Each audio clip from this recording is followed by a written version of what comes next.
I personally today, I'm going to celebrate by taking the day off and maybe doing a little bit of baking. Let me know how you're going to celebrate. Woo!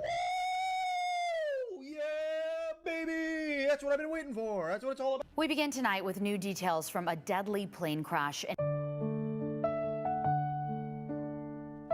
right, guys, I'm going to jump right into this story that I saw on TikTok. It came across my feed and I saw it. It was like this kid, it was the cutest kid ever, riding his little tricycle around a plane. And it was like one of those like personal planes. And the caption on the TikTok had said, "Imagine growing up riding your bike around your dad's plane before your dad flies you and your mom wherever you want." And I just thought, how cute is this? How adorable.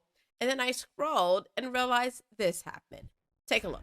We begin tonight with new details from a deadly plane crash in Nampa yesterday. The Canyon County and Ada County coroner's offices identified the victims in the crash as a family of 3 who lived in Eagle. That's our top story here at 10. Thanks for joining us. I'm Morgan Romero. And I'm Brian Holmes. The FAA and the NTSB are in Nampa investigating this crash. Meanwhile, Nampa police say around 5:40 yesterday evening, the plane, a Mooney M20, departed the Nampa airport. And on board that plane, Brandon and Justine Leroy and their 23-month-old son, Paxton. The plane was only in the air for about 2 miles, before crashing near an unoccupied building on Venice Street in Nampa. The coroner's report shows the couple had multiple blunt force injuries. Their toddler was taken to St. Luke's in Boise, where he later died. Now, your initial thoughts after seeing this is, I'm sure, is like, oh my gosh, how did this happen? This is horrible. The whole family died. This is awful. Not only did the mother and the father die instantly, but the baby actually tried to fight for his life. He was rushed to the hospital, but later succumbed to his injuries. And I'm just sitting here thinking about how heartbreaking this is and how devastating, not just for the people this has happened to, but for their family and their friends and everyone who loved them. But people still took to the internet anyways and celebrated. I am Carmen, Jaycee. If you want to support the channel, make sure you hit the like, subscribe, or tap the super thanks or buy me a coffee link below. Let's get into what's going on. So, of course, we live in this ridiculous world where the so-called party of tolerance and love, so-called people of compassion, are literally in the comments happy and celebrating this. I go to the comments and people are pulling up old posts of this young woman wearing a MAGA hat and literally celebrating her death. Here's just a few things that were said. The comment reads, "Life humbled her. It be like that." Someone responds back, "Hopefully it humbles you next." And then they say, "Thank you. See you in hell." The next comment read, "Is there a problem?" A person wrote, "Not anymore." The next person wrote, "Problem fixed." And the next comment reads, "They were Trump supporters. They're definitely looking up at us right now." And that person tries to push back and say they were still human beings. A little kid died. And that person responded with, "People die every day." Disgusting. And as if that wasn't bad enough, her brother had to actually come under the video begging people to stop celebrating his sister's death. Here's what he wrote. "Hello, Justine was my sister, and I would like to please ask everyone to stop saying that she and her family deserve to die because of her political views. I personally did not agree with her, but she's still my sister, and I will continue to grieve the loss of her life." And that's how far we've fallen. A man loses his sister, her husband, and his nephew, and has to get on the internet to defend their right to die with dignity. And to be clear, this is not about politics anymore. This is a sickness. This is what happens when your brain is so broken by ideology and social media dopamines that you no longer see human beings. You see a scoreboard. We have lost the plot, and we have definitely lost ourselves in our mind. Now, if you remember, just about a week ago, the CEO of Blackstone was murdered in a mass shooting in New York, along with 4 other people. Let's go ahead and take a look at that clip. We begin this hour, though, with our top story. A city in shock. A gunman taking 4 lives in a shooting at an office tower in Midtown Manhattan. Joining us now is Bloomberg's Miles Miller, who has more. Miles, breaking news just moments ago. And that's right. We just have confirmed the death of a Blackstone executive. Her name is Wesley LaPotner, and well known in corporate circles and also philanthropy. Here at Blackstone, she ran their real estate investment trust and was a part of the executive committee as it relates to investments.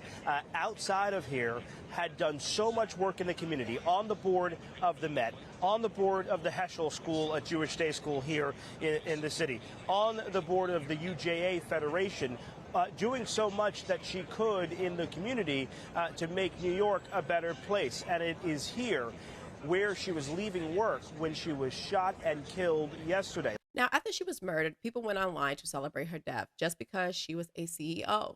Let me say that again, not because of anything she did personally, not because she harmed anybody, not because she got caught in some type of scandal, not because she abused her power, just because she held a title, because she was successful, because she had money. And apparently that's not enough now. Let me show you some of the people who were literally celebrating her death. Let's go ahead and take a look at that. I personally today, I'm going to celebrate by taking the day off and maybe doing a little bit of baking. Let me know how you're going to celebrate. Woo! Yeah, baby! That's what I've been waiting for. That's what it's all about.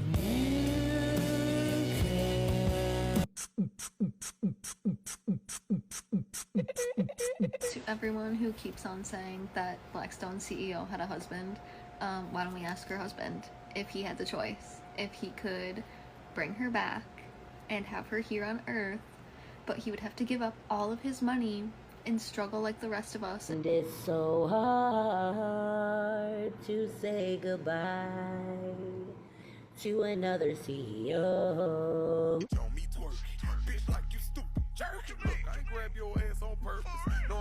So now let's be honest about what we're looking at. This is not about Trump. This is not about a culture war. This is spiritual warfare. And a lot of y'all are blind to it, because if you can celebrate someone being shot to death just because they were rich, if you can laugh about a child dying just because their mom wore a red hat, you are not serving God. You are serving something entirely different. And there's no way you are operating in the spirit of God and reacting like this. This is spiritual rot, and this is envy masquerading as morality. And to be honest, this is straight up Marxism dressed up as activism. The mob doesn't need to know who you are. They just need to label you. And once you're labeled, they get to dehumanize you. And this is not compassion. This is bloodthirst. And some of y'all are just lost in it. And you think you're doing something righteous. You are not. You are feeding a dark spirit, one that thrives on hate, celebrates death, and uses politics as a cover. And I'll just say it straight. That spirit's name might as well be the devil. So with all that being said, here's what I'm really trying to say. We have to show up better. No matter what side you're on, left or right, we have to be better than this. We cannot keep letting people at the top divide us and turn us into monsters against each other. Because let's be real, this is not about policy. This is about compassion. This is about decency, basic decency. This is about who we are when tragedy strikes. And to be honest, I am disturbed. The coldness, the cruelty, the pride people take in being desensitized to death. And that is the part of the problem. We are desensitized. We spent too many years turning death into clickbait, arguments into content, and politics into religion. And some of y'all cannot even recognize what humanity is anymore. And I'm not going to sugarcoat it. No one deserves to die like that. And they definitely don't deserve to be mocked after they're gone. These people, the family in the plane, the woman in the building, the other people who died or were left behind grieving, they deserve better. And I want to take a moment to show you that. I want to show you this family from the crash, not as a headline, not as a political target, but as a beautiful family. Let's go ahead and take a look at that.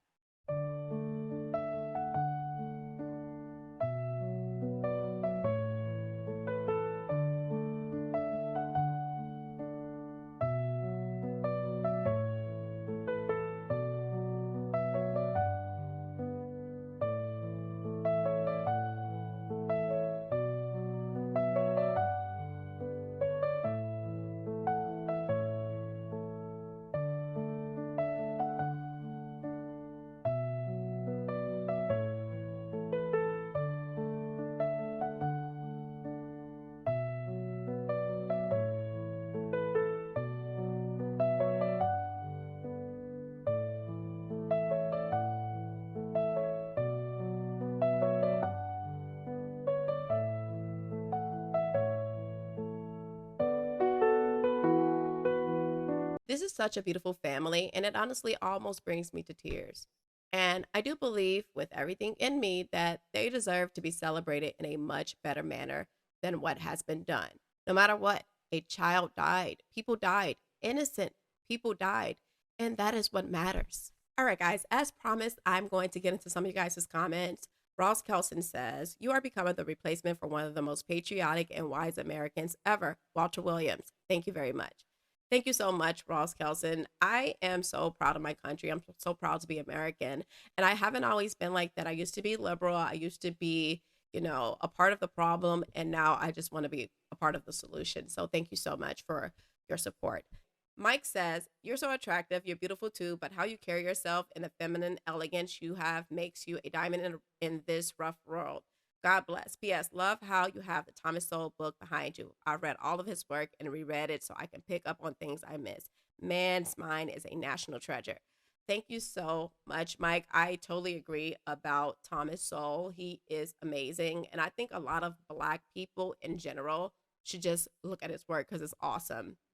Mark Slater says, single Black women are raising the future astronauts, doctors, and lawyers. There's plenty of hope for these YNs. And my sarcastic voice, of course, I laugh reading it. It didn't even sound like realistic. I just hope Black women understand what they're doing to their children and they do a better job of raising them, honestly, making sure they have fathers in these children's life. Chris SK says, thank you for what you do and being active and being an active part of the cleanup crew. I smell a merch slogan. That is actually an awesome slogan, cleanup crew. And you know what? Next time if I use it, I'm going to give you a little credit for that, Chris. All right, Wes doesn't say anything. He's just supporting. Thank you so much, Wes. Rick Marsh says, you're doing good in the world. Thank you so much, Rick Marsh. You always support the show. I really appreciate you. Marcus Daniel says, thank you for having the bravery to say all the things that need to be said. Thank you so much, Marcus Daniel. I feel like I have to say these things because I've done a lot of wrong in my life. And I think this is my way of repairing what I've done wrong and actually waking people up so they don't have to do the things that I did. Jakara says, don't stop. I will not be stopping. If you see me stop, then I must not be well. Okay, Martin Timberlake says, thanks. I want to thank your parents for doing an amazing job and bringing up an absolute amazing daughter. They must be proud, absolutely proud. My parents love me, but I don't think they agree with everything I say. A lot of my family members are super liberal, so I'm like that person in the family that they all call and talk about. La Dominica says, thanks. Thank you, La Dominica. Thomas Shinman says, thanks. Thank you, Thomas Shinman. And JJ says, thank you. I appreciate you guys so much. You guys are beyond amazing. Thank you guys so much for watching the channel. I am Carmen Jaycee. Make sure you hit the super thanks or the buy me a coffee link below to support the channel. And if you want to do something real and positive, please consider supporting Antonio. I've included the link below and it only takes a second and it helps the youth move forward with values, structure, and purpose. I love you guys so much. Thank you guys so much for being here. You guys make me better every day and I will see you guys next time. Conscious culture, we awaken and we learn. Fire in our spirits, watch the system as it burns. Question every lesson, let the real truth return. We break the mold, and now it's our turn.